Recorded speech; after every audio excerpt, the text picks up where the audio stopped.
Alrighty guys, what is up? Welcome back to Path of Exile Heist with Lone Debater 7, and today we are going to be talking a little bit about crafting in order to cap your resistances before pushing through Act 7. So realistically, you should consider doing this after you beat Katava in Act 5 and you take the negative 30% hit. For us, we had decent-ish gear, so we weren't completely negative 30 on everything, but we were pretty low on fire and chaos resistance, right? So to kind of deal with that, we have made some changes to the character just as far as gear is concerned. So I changed out my gloves. These were just a white level 51 base set of soldier gloves. I like these because they give us some armor, which this character tends to not take very much armor, so adding that does increase your your ability to resist physical damage, right? So with these, since I knew I needed fire resistance, the first thing you can look at trying to do to boost your resistances is using these essences. So I used not a weeping but a screaming essence of anger on the white gloves that I had to roll it into a rare with guaranteed fire resistance. So if you use a weeping essence, which you might have from doing the little frozen dude encounters that you come across sometimes on the map, basically you right click it on a white item, it'll upgrade it with a chance to give it a bonus, right? And it's fixed. So anger will give you fire resistance. The screaming had, as opposed to the 18 to 23% fire resistance, it was 36 to like 47%.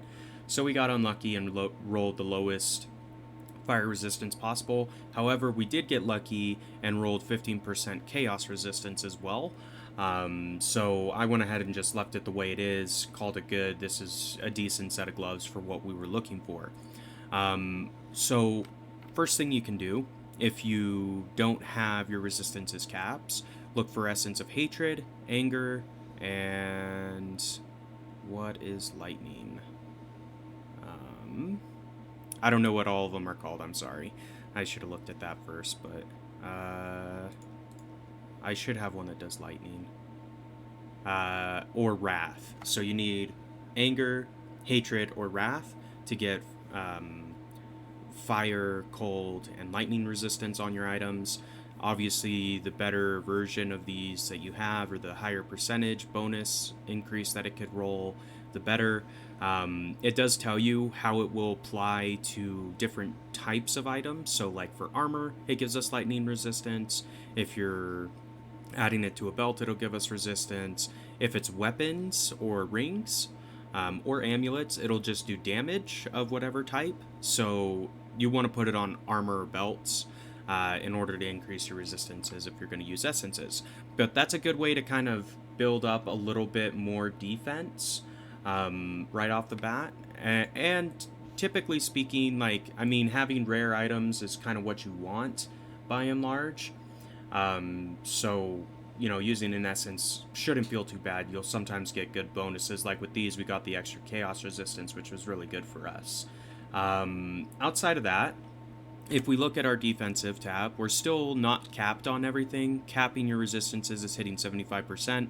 Now, chaos resistance, I'm not too concerned about, just because I don't believe I've got a chaos resistance craft recipe. Yeah, I don't. I just have damage ones, so that's fine.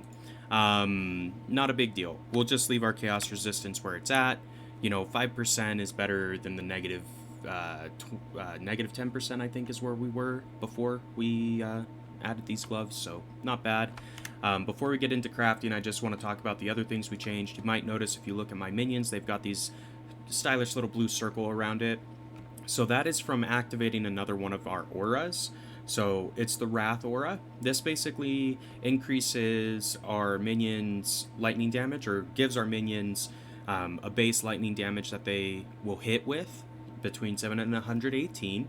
And then in addition, all lightning spells cast by our minions will deal 18% more damage, and obviously those bonuses apply to us as well as a character, so no worries. So the reason why Wrath is really good, your Spectre, if you see him running around like a fucking psycho over there, slave drivers deal lightning damage. Like, that's how they attack. So Wrath really helps scale your Spectre's damage output a lot. And then in addition, for all the rest of your minions, having that increase on base lightning damage is really powerful because it helps proc your elemental equilibrium without you actually needing to attack.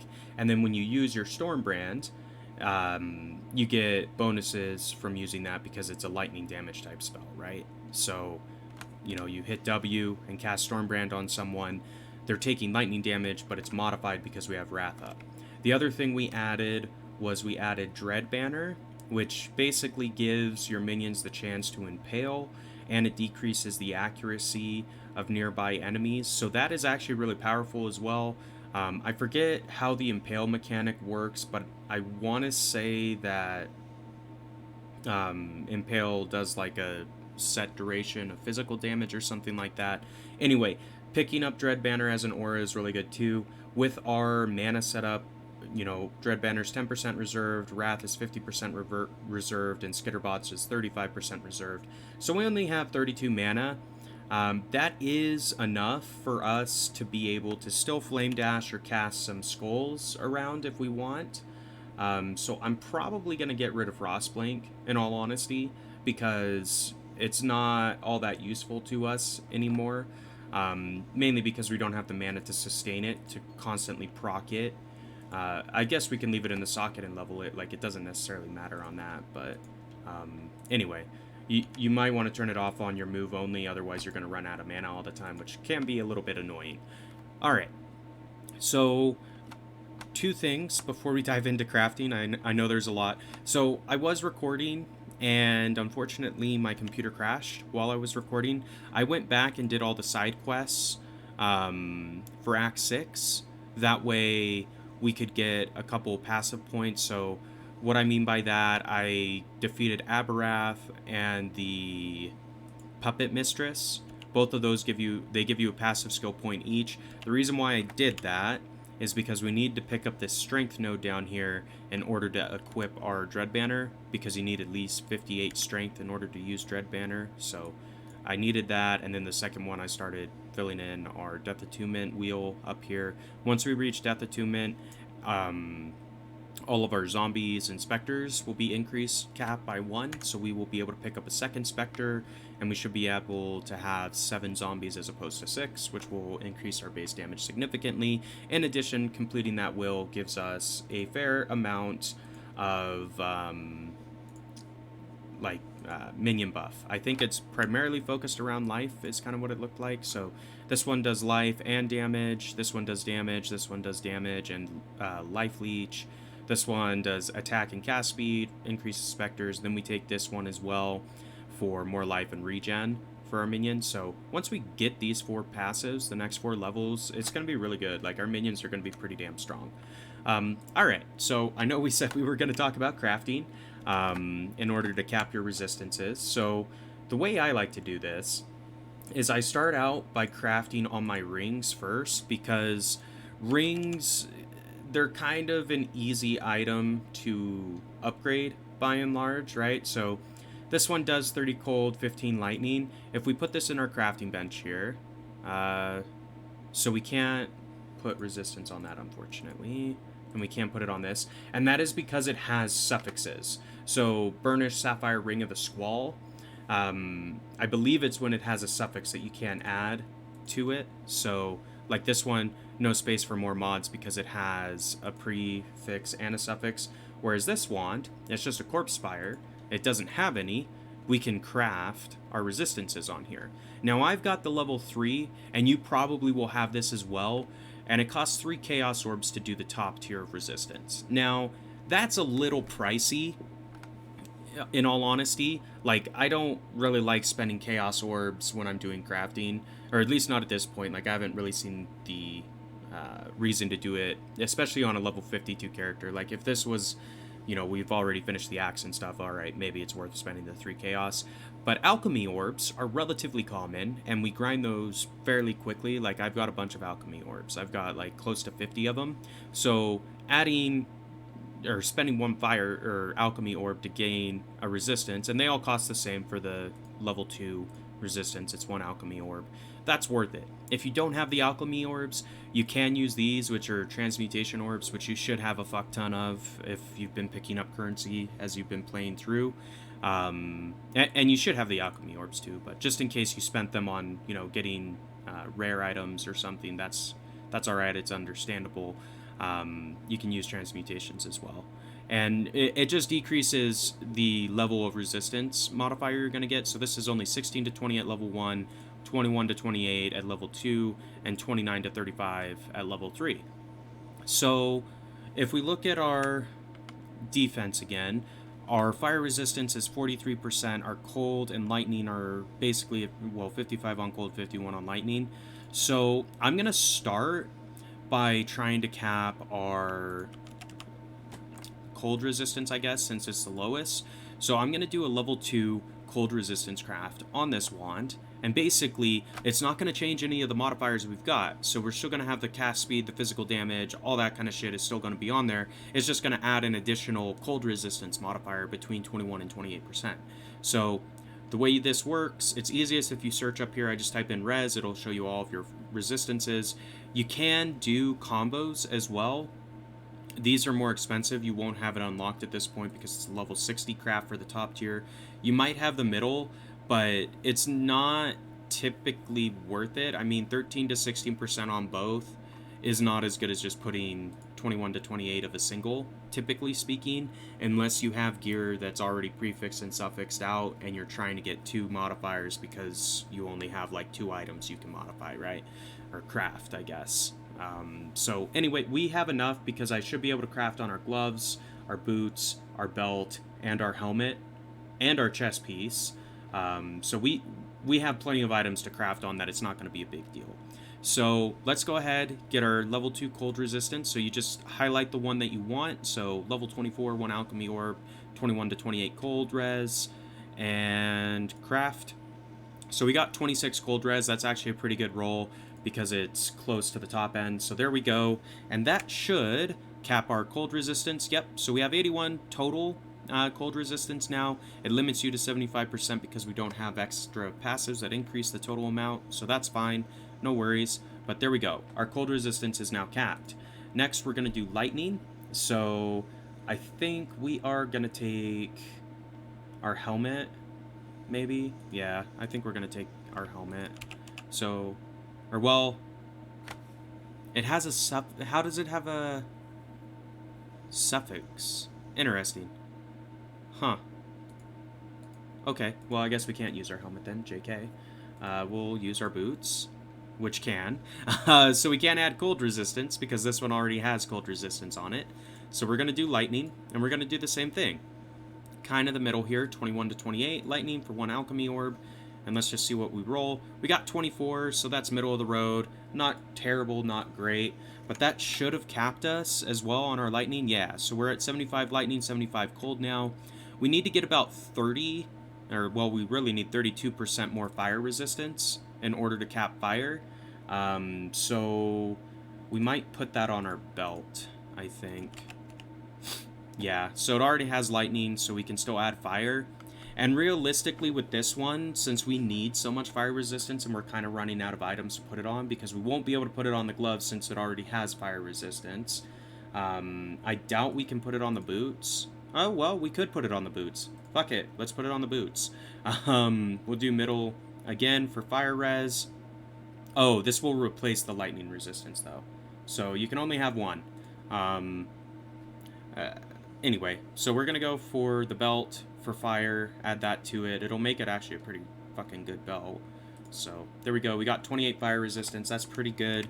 And that puts us at 71%. So we only need 4% more fire resistance. We could, you know, put it on our chest piece, which for this one, since we don't need a whole hell of a lot, I think what I'm gonna do is go for a fire and lightning resistance, level 2 modifier, because that will give us the cap on the fire resistance, A, but it'll also give us excess of cap on fire and lightning resistance, so it'll be close to where our excess of cap on our cold resistance is. So once we beat Act 10, we'll still have, we'll be at about the same for our resistances. Anyway, so let's go ahead and do this. We're going to do fire and lightning resistance, 1 alch orb, craft, and we got 16 on both. So we rolled the highest that we could on that, so that's actually really good for us. So there we go. Now if we look, we're capped on all of our resistances except for chaos, which chaos is kind of tricky because there's not really a good way to craft that. You just got to get lucky with your transmutation, augmentation, or alchemy rolls on your gear when you're leveling it. So no worries, I'm content with that. But if you look in the parentheses, we have excess of cap too. So we have 87 fire, 81 cold, 91 lightning. So even when we beat Kitava in Act 10, and we take another 30% debuff on all of our resistances, we're still going to be sitting okay, because it's 30% from these values here, not this value here. So there you have it. That's kind of how I go about crafting. I mean, there's some really fancy stuff you can do with crafting when you unlock more recipes and things. And I mean, I have a fair amount of recipes, I guess. It just kind of gets a little bit expensive if you're crafting all the time. So, you know, you do with that as you will. With that being said, obviously we just lost all of our minions because we unsocketed the gems. So we are going to go back to Act 5 to the control blocks, and we are going to pick up our specters, grab our zombies, and we can spawn our golems as well. So we've got our socketed desecrate ring over here, so we'll just pull off this lightning one. It's not a big deal. I don't play with that on all the time just because I want the resistances from the lightning and sapphire ring I'm rocking, because we need it more or less. So slave catcher, there's a slave driver. Cool, get him. And then I gotta res all these zombies and stuff. So it'll take us a little bit of mana. That's why I deproc the skitterbots, just because it costs a fair amount of mana to re-res all your minions. So there we go. If you heard that, it needs more mana to do anything else, so that's fine. Just pop the flask. There we go. Now we've got our minions back up. We'll reproc skitterbots, and now we're basically set up, ready to go through Act 7. Like I said, I kind of did this a little bit later than what is optimal. Like, you should go through and cap your resistances on your, like, upgrade your gear with crafting and stuff in order to cap your resistances at the start of Act 6, because it'll make you a lot more durable. But I didn't do that, so no worries, not a big deal. If you haven't done it yet because you were following the guide, go ahead and do it now, because it's going to make a big difference for you, all things considered. So there you have it. That's my little episode on crafting. There's a lot more that could be said about crafting in general. You know, you could use Orbs of Scouring to get a specific modifier roll by, basically you take your item, you Orb of Transmutation it, augment it a couple times, scour it if you don't have what you want, do the process over and over again. But it costs a lot of currency to do that. And at this point, with this level of character, it's not really worth it. Normally speaking, it's not really worth doing that until you're at least level 70, because at level 70 you can access some of the better base items in the game. So just do with that as you will. I mean, obviously you can play however you want if you're looking for something specific, but anyway, that's kind of how I do it anyhow. With that being said, I think we're going to go ahead and wrap up this episode here for today. If you enjoyed it, be sure to like, comment, subscribe as always, and until next time, this has been Lone Debater 7, and we will see ya.